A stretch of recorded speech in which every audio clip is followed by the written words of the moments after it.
Assalamualaikum warahmatullahi wabarakatuh. Halo teman-teman semua, kami dari kelompok 2 kelas Gizi 3B akan menjelaskan tentang nervous system. Video ini kami buat untuk memenuhi tugas mata kuliah Fisiologi 2 dengan dosen pengajar Ibu Dian Agnesa Sembiring, SKM Mars. Kami terdiri dari 4 anggota kelompok.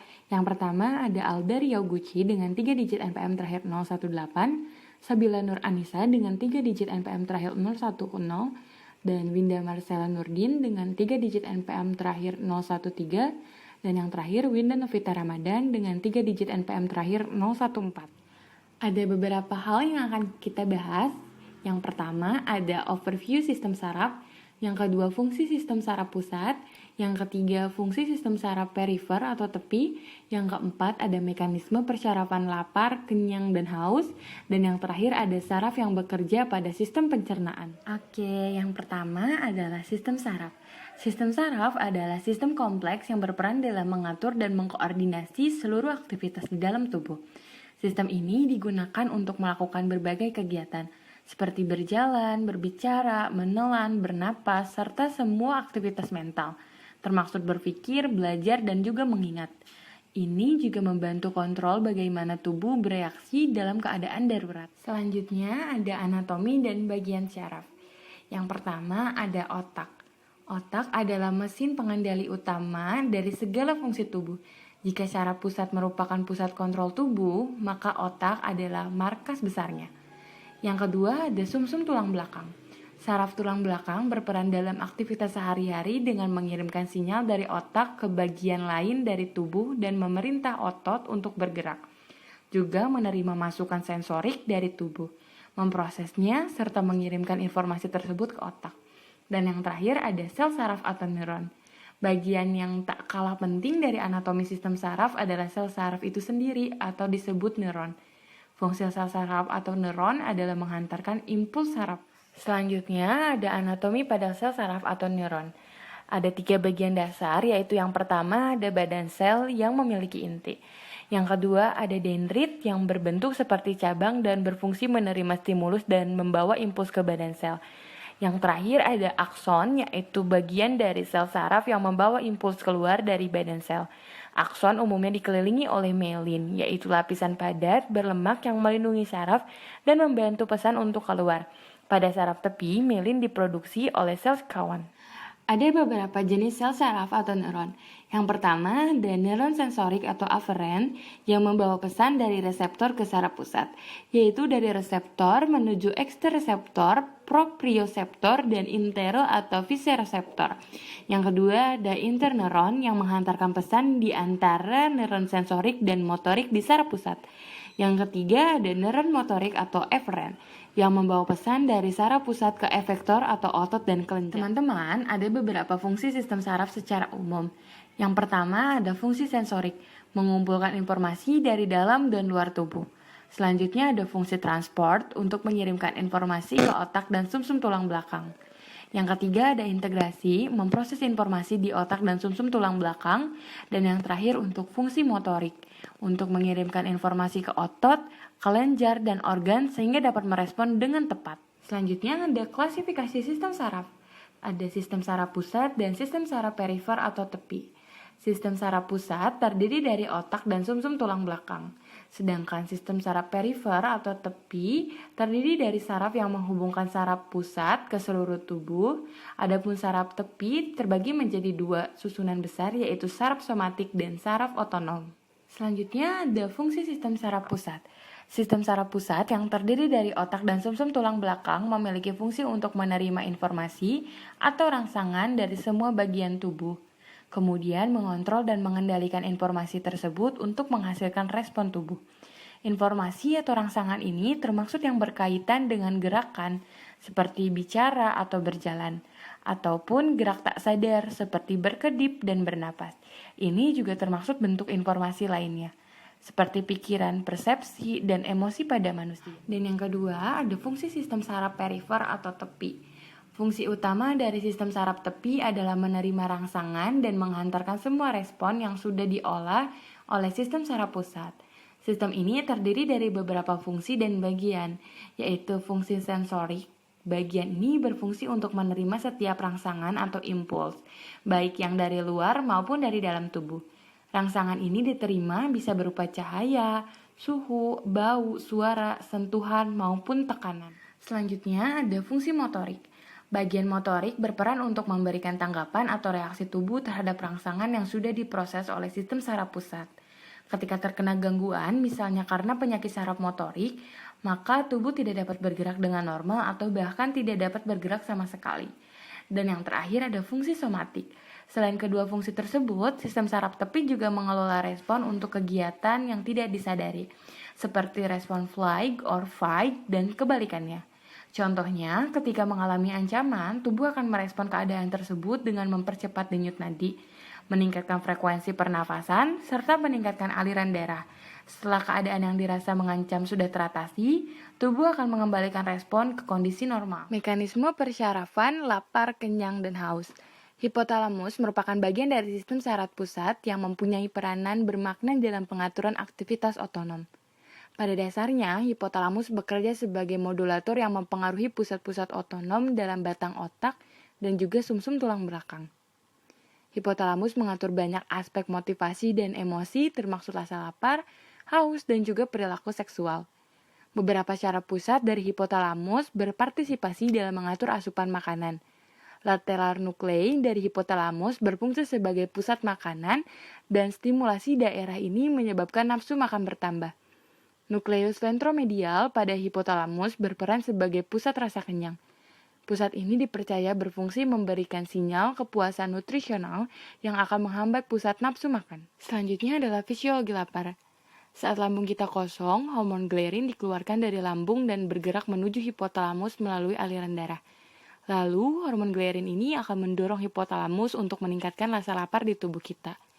Bagian otak yang mengatur rasa lapar adalah hipotalamus dan mekanisme jalannya impuls untuk mengambil makanan, yaitu impuls, saraf sensorik, otak, saraf motorik, dan efektor atau otot. Lalu setelah itu ada fisiologi kenyang.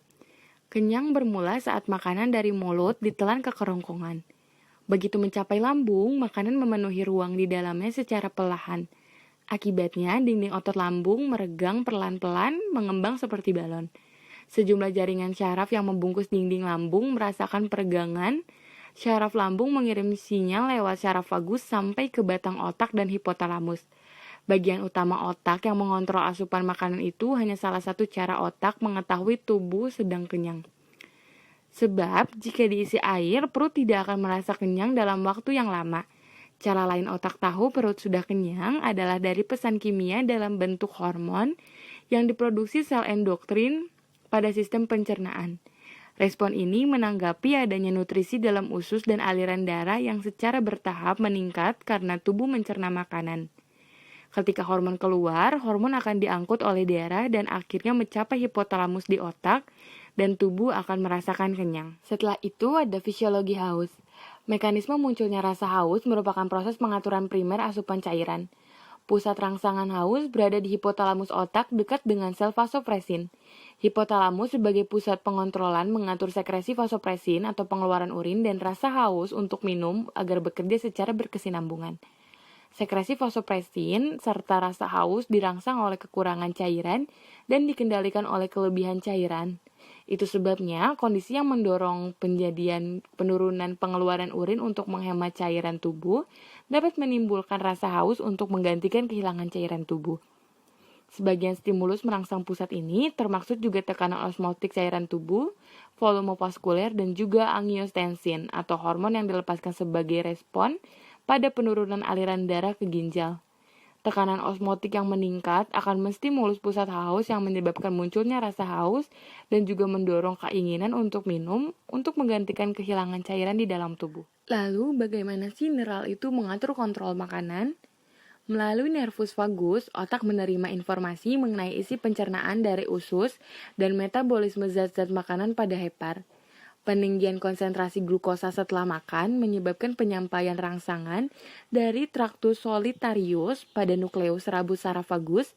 Melalui nukleus saraf vagus ini, informasi rangsangan diteruskan ke hipotalamus dan komponen dari sistem limbik pada forebrain pada hipotalamus rangsang akan melibatkan daerah yang berperan dalam respon makanan yang meliputi dua bagian. Yang pertama ada nukleus ventromedial hipotalamus, dinamakan pusat kenyang, disebut sebagai satiety system. Dan yang kedua ada nukleus lateral hipotalamus, dinamakan pusat lapar atau pusat makan atau disebut sebagai feeding system. Selanjutnya ada sistem saraf apa aja sih yang bekerja pada sistem pencernaan?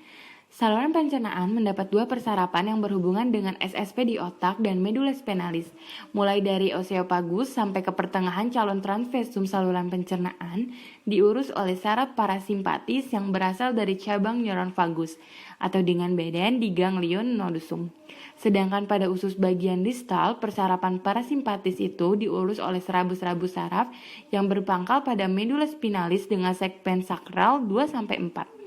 Persarapan simpatis diurus oleh serabu saraf cabang ens panchnicus major dan ens panchnicus minor yang berasal dari segmen trokrok. Sistem saraf pencernaan. Serabu-serabu saraf sistem saraf simpatetik parasimpatetik atau SSP membentuk hubungan antara bagian-bagian saluran pencernaan dan selanjutnya mengatur pergerakan masing-masing organ serta waktu dan kuantitas sekresi kelenjar pencernaan. Jumlah sel saraf yang tergabung dalam SSSP diperkirakan sebanyak 100 juta sama atau bahkan lebih banyak dari sel saraf yang ditemukan di dalam medula spinalis. Hal itu menunjukkan keterlibatan SSSP dalam pengaturan suatu sistem bobot dan derajat setara dengan medula spinalis. Dengan pertimbangan itu, SSSP disetarakan dengan SSP, sehingga dinamakan juga the second brain. SSSP ini terutama berfungsi untuk mengatur yang pertama, kontraksi sel otot polos di saluran pencernaan, yang kedua, sel kelenjar mukosa, yang ketiga, sel kelenjar endokrin pada saluran pencernaan, yang keempat, aliran darah pada saluran pencernaan serta terlibat dalam sekresi imun atau proses inflamasi. Setelah mencapai saluran pencernaan, kedua sistem itu berhubungan dengan jaringan atau rangkaian saraf dan ganglion yang membentuk plexus submucoccus atau Meissner dan plexus mesentericus Auerbach. Plexus submucoccus terletak di antara lapisan mukosa dan submukosa, sedangkan plexus mesentericus di antara lapisan serabut otot. Plexus mesentericus terutama mengandung serabut saraf motoris yang mengatur motilitas usus. Sedangkan plexus submucoccus mengandung badang sel serabut saraf sensoris yang mengatur plexus mesentericus dan serabut motoris yang menstimulasi sekresi kelenjar pencernaan, termasuk sel varietal, sel mukos, enterocyte cell, dan sel eksokrin pankreas dan otot polos serta kelenjar endokrin pada traktus gastrointestinalis. Serabut saraf dari otak dan medula spinalis berakhir pada kedua plexus tersebut. Reaksi akibat rangsangan saraf-saraf itu terdapat sistem pencernaan selanjutnya akan diatur oleh SSSP. Serabut preganglioner parasimpatetis bersifat cholinergis dan mengekresi serabut saraf SSSP. Pengaruh nyata pada ujung proksimal dan distal saluran pencernaan, tetapi pada usus halus hanya merangsang sejumlah kecil ganglia di plexus mesentericus. Fakta ini menunjukkan bahwa pengaturan oleh SSSP pada bagian proksimal ospiragus dan distal kolon distal dan anorektum saluran pencernaan masih diintervensi oleh impuls dari SSP. Fakta ini berhubungan dengan peran kesadaran pada proses makan dan defekasi. Nah, sebenarnya apa sih hubungan sensoris dengan SSP itu? Informasi sensoris dari saluran pencernaan diteruskan ke SSP melalui nervus vagus dan nervus planchnicus. Selanjutnya, serabut nervus vagus akan meneruskan informasi tentang tegangan mekanis yang dialami dinding usus, sebagian peka terhadap kadar glukosa, asam amino, dan asam lemak yang terdapat dalam lumen usus. Sebagian lagi meneruskan informasi tentang rangsangan mekanis, osmotis, dan kimiawi yang lain.